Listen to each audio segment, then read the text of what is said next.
Okay. Well, hi, Nick. We're glad you could be back with us today. And we have many questions, and I hear my friends talk about most importantly, what about our personal, intimate relationships? How can we be successful in our spirituality in a successful relationship? In order to understand more about intimate relationships, we need to understand that what is the original purpose behind it. Uh, sure, typically you have a man and woman come together and fall in love per se, and then we take it to the next level. You know, there are others who have partners, life partners, and they want to go to deeper levels. I mean, there are several things involved here. One is that if you bring two people together, they may not necessarily have same perspective on life. They may not have same set of values, same belief system. And what is very obvious is that, you know, if you talk about religion and spirituality, but then you cannot talk about it without addressing the consciousness development. Consciousness basically is your awareness, your sensitivity levels. If you take an example like that she is very sensitive but he is very insensitive. If you take a simple example like this, obviously you can say that they may come together as a business deal because he drives expensive cars and he's got a nice job and she's good looking, but after a while you know that it comes out to be just a business deal because their hearts are not into it together, or because they are not growing together.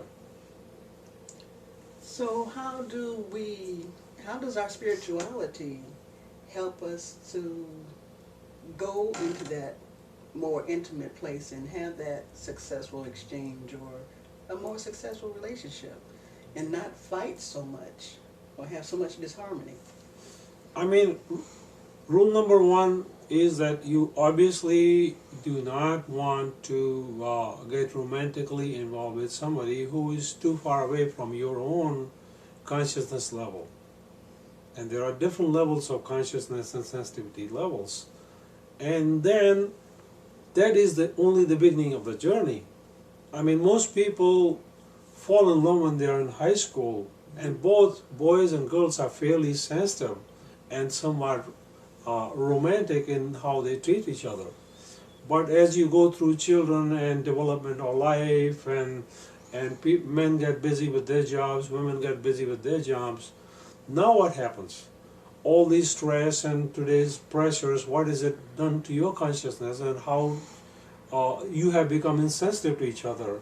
So the point is, it's also possible that one person outgrew the other person, and right away it stares out like a sore thumb, and then after many years you realize you're not in love with anymore.